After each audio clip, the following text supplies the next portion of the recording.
और आदरणीय डॉक्टर प्रमोद आमंत्रण के परिचय की आप लोगों को आवश्यकता नहीं है। मैं आप सबका अभिनंदन और स्वागत करते हुए सबसे पहले मैं आपका बहुत बहुत स्वागत करता हूँ हमारे साथ में इस प्रेस कॉन्फ्रेंस पे, परिवर्तन यात्रा की प्रेस कॉन्फ्रेंस में हमारे ex chief minister doctor Raman Singh यहाँ पे हैं। बाकी सभी पार्टी के वरिष्ठ नेता इस प्रेस कॉन्फ्रेंस में बैठे हैं। माननीय प्रधानमंत्री नरेंद्र मोदी जी का जो बर्थडे है, जो उनका बर्थडे, उसकी सेवा सुशासन हमेशा के लिए हम कार्यक्रम करते आ रहे हैं। आज पूरे देश भर में सेवा के उपक्रम हर जगह पे कार्यक्रम चला रहे हैं।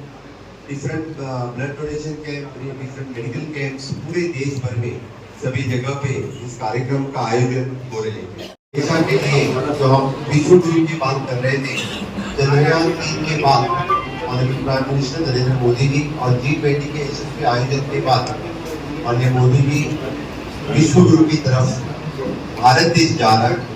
मैं डेफिनेटली इस अवसर पर मैं माननीय मोदी जी का बहुत बहुत अभिनंदन करता हूँ। रही छत्तीसगढ़ की बात, हमेशा के लिए मोदी जी 9 साल से उनके कार्यकाल में मैं सिर्फ बस इतना ही आप लोगों को याद करूंगा कि छत्तीसगढ़ के लिए 2 lakh crore rupees central government has given in the subsidy of the rice tax और स्कीम्स सभी मिला के अप्रोक्सीमेटली 2 लाख करोड़ रुपीस इस कार्यकाल में, जबकि यहाँ पे कांग्रेस की सरकार होते हुए भी central government has given 2 lakh crore rupees for the Chhattisgarh. आप याद करो, कांग्रेस के कार्यकाल में जब यहाँ पे बीजेपी की शासन थी तब कितना दिया वो याद करो। कौन सा डेवलपमेंटल काम किया वो याद करो। एक भी मेजर डेवलपमेंटल काम के कार्यकाल में नहीं हुआ था। रही बात यहाँ की जो रेलवे डबल ट्रैक की जो घोषणा है, पिछले ही दिनों माननीय प्राइम मिनिस्टर नरेंद्र मोदी जी यहाँ पे आके गए, तो I think more than 20,000 crore rupees या spending for the rail infrastructure. मैं डेफिनेटली छत्तीसगढ़ के लोगों के बहुत बहुत अभिनंदन करता हूँ। यहाँ का इंफ्रास्ट्रक्चर डेवलपमेंट के लिए, यहाँ की ह्यूमन डेवलपमेंट के लिए हमेशा के लिए गवर्नमेंट ऑफ इंडिया का, मोदी सरकार का सहकार यहाँ पे रहा है और आगे भी रहेगा। इसलिए मैं सबको आह्वान करने के लिए आया हूँ कि आने वाली सरकार यहाँ पे डबल इंजन सरकार बने। 2024 में फिर से एक बार भारतीय जनता पार्टी की सरकार बन रही है, तो 2023 में जो छत्तीसगढ़ का फिर से एक बार चुनाव है, उस चुनाव में भारतीय जनता पार्टी की सरकार बनने के लिए जो परिवर्तन यात्रा निकली है, 5 दिन से आज 6 दिन है, पूरे सभी जगह से बहुत ही अच्छा रिस्पॉन्स लोगों की तरफ से मिल रहा है। कार्यकर्ता में उत्साह है और दूसरी तरफ कांग्रेस खुद का कैंडिडेट डिक्लेयर नहीं कर सके हैं, वो कंफ्यूज स्टेट में है। इतना झगड़ा है तो यहाँ निश्चित रूप से आने वाली सरकार भारतीय जनता पार्टी की ही आने वाली है। मैं ज्यादा न बात करते हुए सिर्फ कांग्रेस के कार्यकाल में यहाँ पे उन्होंने जो वादे किए थे छत्तीसगढ़ के लिए, 36 प्रॉमिसेस उन्होंने किए थे। 36 प्रॉमिस में से कितने प्रॉमिस कंप्लीट किए वो आप लोगों ने ही कांग्रेस को पूछना चाहिए। मुझे लगता है एक भी प्रॉमिस उन्होंने कंप्लीट नहीं कर पाए। हो सके तो मुख्यमंत्री बघेल ने उनका रिपोर्ट कार्ड सबमिट करें। रिपोर्ट कार्ड सबमिट करना उचित रहेगा, क्योंकि जहाँ जहाँ पे भारतीय जनता पार्टी की सरकार रहती है, हमेशा के लिए हम अपना 5 साल के बाद रिपोर्ट कार्ड सबमिट करते हैं।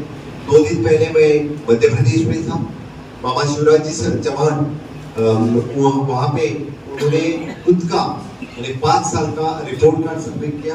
मेरे कार्यकाल में मैंने गोवा में रिपोर्ट कार्ड सबमिट किया, गुजरात में रिपोर्ट कार्ड सबमिट किया।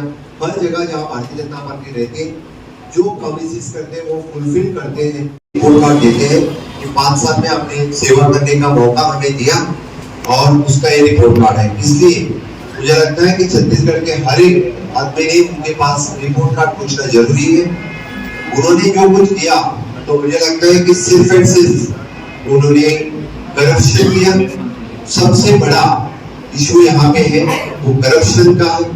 हर एक चीज में यहाँ पे करप्शन दिखता है और सबसे बड़ा करप्शन जो किसमें है विजिलेंस कोयला का घोटाला सबसे बड़ा घोटाला है। Coal scam, second is leakage scam. यहाँ पे तो पीडीएस जो राइस घोटाला और बाद में तो इसे यहाँ पे क्या बोलते हैं उसको गोबर घोटाला। मैंने आज तक तो चारा घोटाला सुना था, गोबर घोटाला पूरे देश में पहली बार हो रहा है, वो भी छत्तीसगढ़ में। मुझे लगता है कि छत्तीसगढ़ के लोगों ने सोचना चाहिए कि यहाँ की सरकार ने लोगों को नहीं, गाय को भी नहीं छोड़ा है। जो हम गौ माता का पूजन करते हैं, गौ माता के लिए सब कुछ करते हैं, उसी गोबर घोटाला के लिए करोड़ों ऑफ रुपीस लोगों के टैक्स पेयर्स की मनी इस तरह के घोटाले में खर्च करना। लीकर का स्कैम तो सबसे बड़ा स्कैम है। मुझे लगता है इस स्कैम में आज तक रिलेटेड ढेर सारे लोग अंदर जा सकते हैं। घोटाले करने वाले कभी छूटे नहीं है। जो चारा घोटाले में तो वहाँ लालू प्रसाद यादव गया था, या तो गोबर घोटाले में भी लोग डेफिनेटली अंदर जाएंगे। यहाँ की तो पूरी इंक्वायरी स्टार्ट होगी। इसलिए फिर एक बार सुशासन देने के लिए, गुड गवर्नेंस के लिए हमें भारतीय जनता पार्टी का सरकार, डबल इंजन की सरकार लाना जरूरी है। निश्चित रूप से जो सरकार infrastructure development, human development, skill development में ध्यान देती है, वही सरकार यहाँ लाना उचित है। हमेशा के लिए माननीय मोदी जी की सरकार ने स्किल डेवलपमेंट के ऊपर भर दिया है और छत्तीसगढ़ जैसे राज्य के लिए यहाँ पे स्किल डेवलपमेंट जरूरी है। यहाँ के आदिवासी पिछड़े वर्ग के लिए मिनिस्टर ने स्किल डेवलपमेंट जो न्यू मिनिस्ट्री स्टार्ट की, उनके अंतर्गत प्रधानमंत्री कौशल्य योजना, हर हाथ के लिए काम देने का काम किसी ने किया तो मोदी जी ने किया। इन लोगों ने सिर्फ हाथ दिखाने का काम किया है। अभी इन लोगों ने उनका नया गठबंधन किया है, लेकिन यूपीए उनका नामकरण उन्होंने इंडी बोल के किया है। लेकिन नाम बदलने से कोई नियत नहीं बदलती, नीति नहीं बदलती, काम नहीं बदलते, घोटाले नहीं बदलते। ये चारा घोटाले से लेकर कोल घोटाले, ये तो पारंपरिक घोटाले हैं। वो तो हमेशा के लिए जहाँ जहाँ पे कांग्रेस आती है तो इस तरह के घोटाले ये लोग कर रहे हैं। मुझे लगता है कि इस कौशल्या माता के भूमि में इस लोग और श्री प्रभु रामचंद्र को लेकर इस सनातन हिंदू धर्म को मिटाने की वाली बात कभी सहन नहीं करेंगे। निश्चित रूप से बघेल को आंसर करना पड़ेगा कि ये आपके इंडी के अलायंस है, इन्होंने जो सनातन धर्म का अपमान किया है, सनातन धर्म को मिटाने वाली बात क्या है, इसके ऊपर आपका मत क्या है, आप इनके साथ सहमत है क्या? तो फिर सभी लोगों ने इनको, मुझे लगता है निश्चित रूप से कि इन घोटालेबाज सरकार को, इस करप्ट गवर्नमेंट को घर भेज देंगे और डबल इंजन की सरकार को यहाँ के इंफ्रास्ट्रक्चर डेवलपमेंट और यहाँ के युवकों के लिए, यहाँ के महिलाओं के लिए, यहाँ के मुझे लगता है सभी भाई और बहन के लिए, काम देने के लिए, यहाँ के किसानों के लिए इस परिवर्तन यात्रा जरूर यशस्वी होगी। और निश्चित रूप से जिस तरह से परिवर्तन यात्रा की शुरुआत हुई है और रिस्पांस मिल रहा है हर जगह, मैं ये तो निश्चित कह सकता हूँ कि यहाँ डबल इंजन की सरकार आने वाली है। और इसी के साथ मैं फिर एक बार हमारे भारतीय जनता पार्टी के यहाँ सभी कार्यकर्ता को मैं बहुत बहुत उनका अभिनंदन करता हूँ, क्योंकि और लोगों से और एक बार अपील करता हूँ, इस घोटालेबाज कांग्रेस सरकार को घर भेज दो और भारतीय जनता पार्टी की डबल इंजन सरकार छत्तीसगढ़ के लिए जिस तरह से ऑनरेबल प्राइम मिनिस्टर नवभारत की बात कर रहे हैं, तो छत्तीसगढ़ भी फिर एक बार अच्छे राज्य बनने के लिए यहाँ के लोगों ने छत्तीसगढ़ भारतीय जनता पार्टी को वोट दे और हमें सेवा करने का मौका फिर एक बार छत्तीसगढ़ में दे दे। Thank you. हमारे गोवा के मुख्यमंत्री जो लगातार दूसरी बार गोवा के मुख्यमंत्री बने हैं, प्रमोद सावंत जी, इस यात्रा में 2 दिन का समय दिया। मैं उनको छत्तीसगढ़ के संगठन की ओर से, भारतीय जनता पार्टी की ओर से धन्यवाद देता हूँ। और हमारे सभी वरिष्ठों की उपस्थिति में प्रदेश अध्यक्ष भी उपस्थित है, सांसद जी भी हैं, कुलचंद जी भी हैं, मुसद्दन जी भी हैं और सारे वरिष्ठ लोगों के साथ यात्रा जारी रहेगी। मूल इस राजनांदगांव जिले में कानून व्यवस्था की क्या स्थिति है, कहां पहुंची है भूपेश सरकार, सिर्फ राजनांदगांव देख लें। एक विधायक चन्नी साहू के ऊपर चाकू से हमला होगा।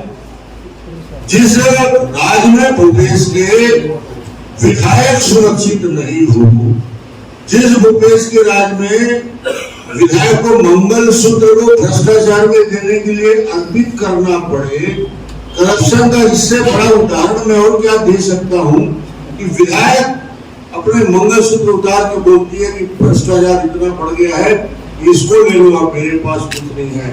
ये करप्शन की स्थिति, ये भ्रष्टाचार की स्थिति और जो हालत रेत का है राजनांदगांव जिले में, जिस प्रकार की व्यवस्था पिछले 5 साल में बनी है, तो निश्चित रूप से कह सकते हैं पूरा विकास अवरुद्ध है। राजनांदगांव के 4.5 साल में डेवलपमेंट के सारे काम, आज प्रश्न राजनांदगांव की जनता करती, डेवलपमेंट मत करो, पुरानी बिल्डिंग का पुताई भी मत कर सको तो मत करो, मगर राजनांदगांव में जितना बड़ा अहित भूपेश ने किया है 5.5 साल, राजनांदगांव का एडीबी ऑफिस ले गया भूपेश यादव। दूर कर ले जाना है तो वहां सेपरेट आप ऑफिस खोल लो, आप वहां पे एडीबी का कार्यालय खोल लो, एससी का ऑफिस प्रधानमंत्री सड़क योजना में खोल लो, दोनों ऑफिस ले गए। पाठ्य पुस्तक निगम का कार्यालय, सेतु निगम का कार्यालय यहाँ से ट्रांसफर कर दिया गया।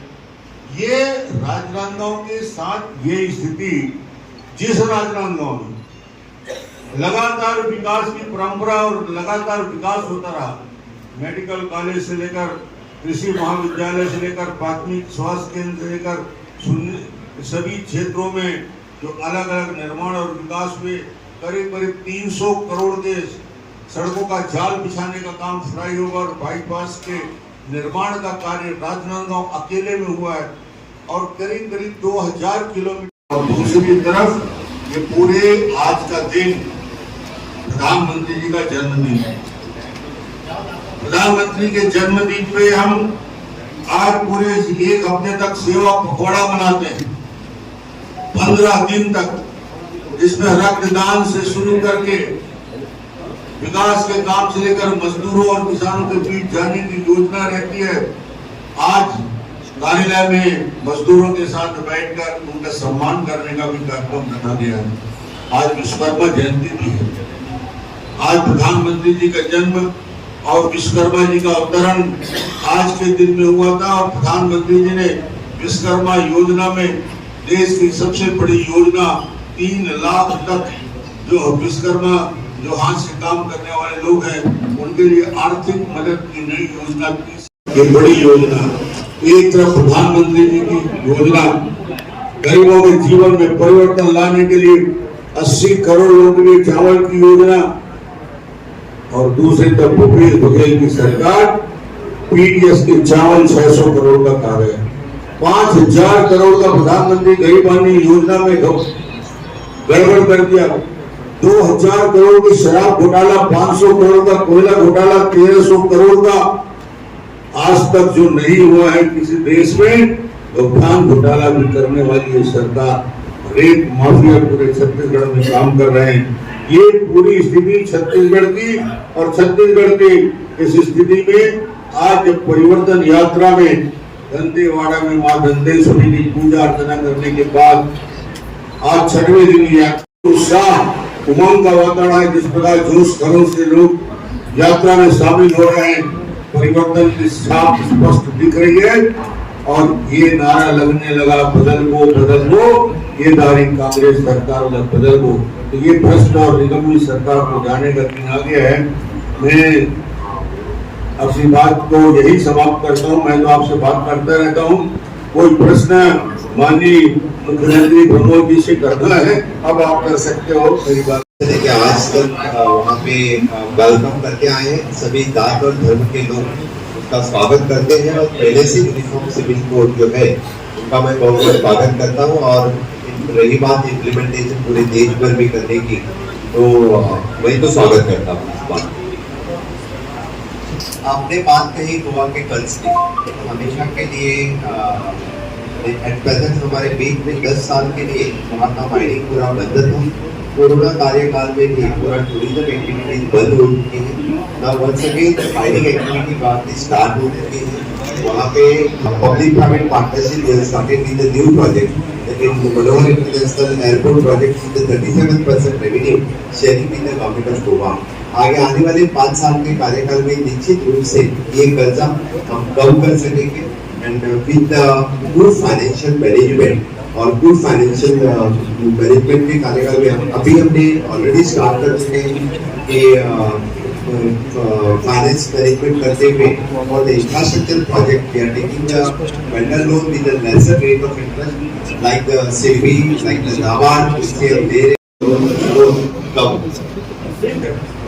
तो एक तुलनात्मक आंकड़े में बताना चाहूंगा, छत्तीसगढ़ में 15 साल हमारी सरकार आई और 15 साल के सरकार करने के बाद भी हमने टोटल जो कर्ज लिया या लोन दिया या अलग अलग हमको पैसे मिले, ये 15 साल की अवधि में करीब करीब 60-65 हजार मिला। उसके पहले 2003 में हमको जो कर्ज मिला था वो, मगर एवरेज नहीं लगा दी तो कांग्रेस की भूमिका कही जाती है हिंदुस्तान में शायद अकेला मात्र छत्तीसगढ़ होगा। यहाँ तो टिकट ऐसा टिकट बिकता है और इस टिकने के डर की वजह से वो घोषित नहीं कर पाए। छत्तीसगढ़ देखिए यहाँ तक सवाल